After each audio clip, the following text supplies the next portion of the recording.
நடத்த தனி ஒருவன் போதும் என்கிற அந்த கவிதை. அந்த கவிதையிலே சொன்னது போன்ற ஒரு மனிதர் நமது டிராஃபிக் ராமசாமி அவர்கள். அவரை பெருமைப்படுத்தும் விதமாகத்தான் ஒன் மேன் ஆர்மி என்ற இந்த நூலை நாங்கள் வெளியிட்டோம். 75 வயதிலும் சமூகத்தில் நடக்கும் அவலங்களை எதிர்த்து குரல் கொடுக்கும் டிராஃபிக் ராமசாமி அவர்களை பற்றி இந்த நூலை வெளியிடுவதில் விகடன் குழுமம் பெருமை கொள்கிறது. தற்போது இந்த நூலை திருமதி குஷ்பு சுந்தர் வெளியிட திரு சீமான் அவர்கள் கேட்டுக்கொள்வார்கள்.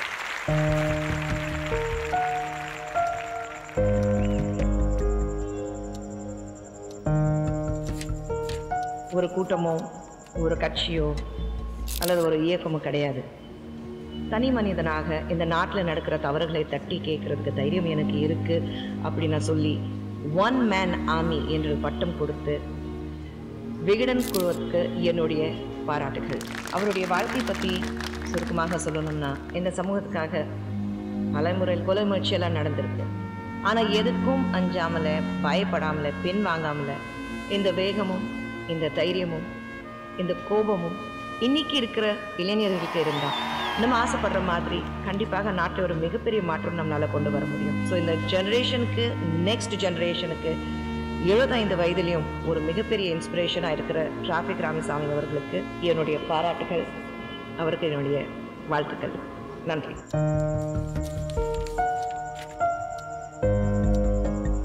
ஒரு போராளியின் சரித்திரம்.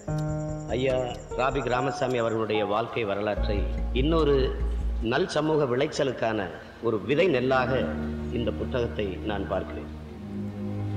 அப்படி அநீதிகளால் கட்டமைக்கப்பட்ட இந்த சமூகத்தை மாற்றுவதற்கு போராடுகிற ஒரு புரட்சியாளராகத்தான் நான் நமது ஐயா டிராஃபிக் ராமசாமி அவர்களை பார்க்கிறேன். தடம் பார்த்து நடப்பவன் மனிதன், தடம் பதித்து நடப்பவன் மாமனிதன் என்கிறான் பிடல் காஸ்ட்ரோ. அப்படி இந்த மண்ணில் ஒவ்வொரு தடத்தையும் இன்னொரு தலைமுறைக்கான வழித்தடமாக பதித்து வாழ்ந்து கொண்டிருப்பவர் நமது ஐயா டிராஃபிக் ராமசாமி அவர்கள். நாம் ஒவ்வொருவரும் ஐயா டிராஃபிக் ராமசாமி அவர்களைப் போல மாறினால் இந்த மண்ணில் கொலை, கொள்ளை, சாதிய இழிவு, பசி, பஞ்சம், ஊழல், லஞ்சம், அடக்குமுறை, ஒடுக்குமுறை, மதுமத, போதை, பெண்ணிய அடிமைத்தனம், இது ஏதுமற்ற ஒரு தூய சமூகத்தை நம்மளால் படைக்க முடியும் என்பதுதான் உண்மை. இன்றைய இளைஞர்களுக்கு நான் சொல்ல விரும்புகிறது, வாழ்க்கை என்பது நீ சாகும் வரை அல்ல, மற்றவர்களின் மனதில் வாழும் வரை. ஒரு நொடி நீ பயந்தால் நீ இறந்து விடுவாய். ஒவ்வொரு நொடியும் நீ துணிந்தால் நீ ஜெயித்து விடுவாய். நான் சாகடிக்கப்படலாம், ஆனால் தோற்கடிக்கப்பட மாட்டேன் என்ற நம்பிக்கை ஒவ்வொருவருக்கும் வர வேண்டும். எத்தனை முறை நீ அடிபட்டு கீழே விழுந்தாலும் அத்தனை முறையும் நீ மீண்டும் மீண்டும் எழுந்து அதே வேகத்தில் போராட வேண்டும். போராடுங்கள், போராடுங்கள். ஒரு நாள் வெற்றி நிச்சயம்.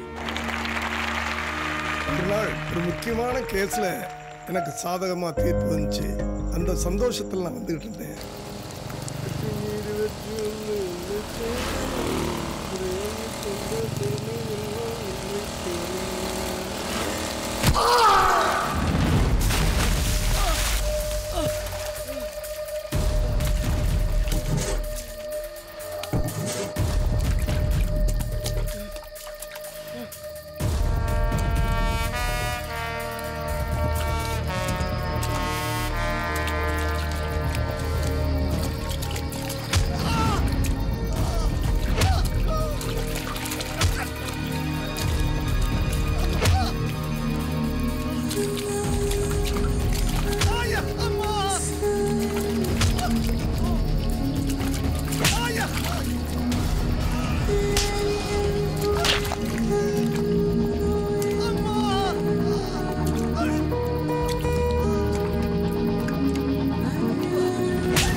நீதிமன்ற தீர்ப்பை மீறி சாலைகளில் வைக்கப்படும் பேனர்களை கிழிக்கிறேன். இது தவறா?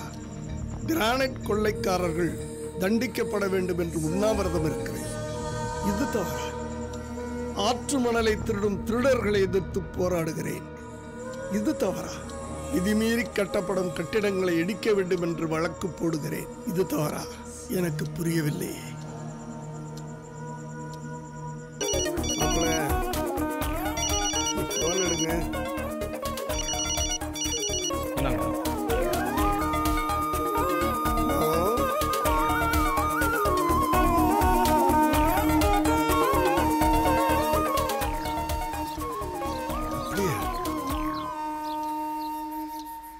இந்த இடத்துல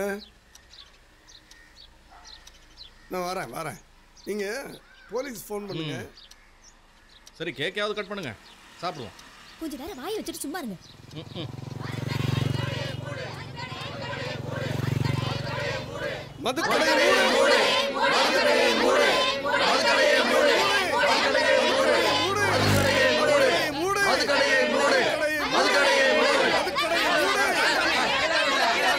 கோயில் பக்கத்துல, ஸ்கூல் பக்கத்துல டாஸ்மாக் கேட்கக்கூடாதுன்னு தெரியாது உங்களுக்கு? நீ சொல்றது கேட்கறதுக்கு நான் இல்ல, நான் சொல்றது நீ கேட்க போறியா இல்லையா?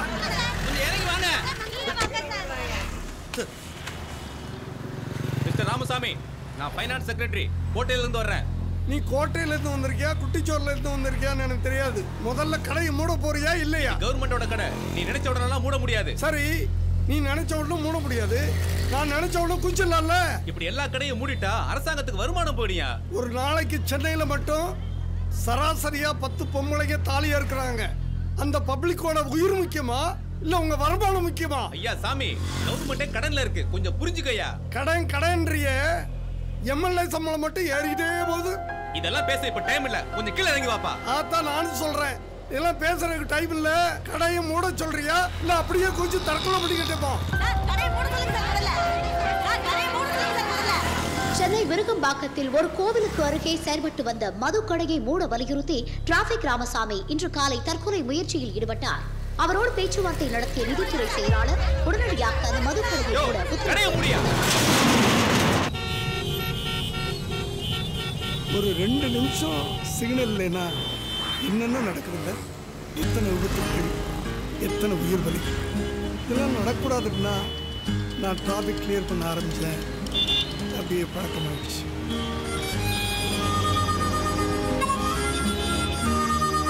சின்ன வயசுல போலீஸ்காரன் ஆகணும்னு நினைச்சேன். இப்போ பாதி போலீஸாவே ஆயிட்டேன்.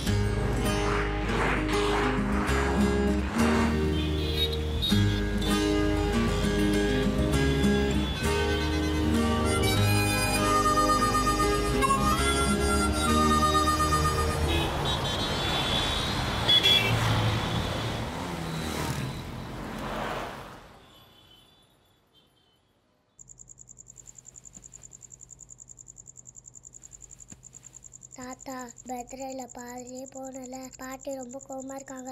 அப்படியா? ஒரு நிமிஷத்துல பாரு.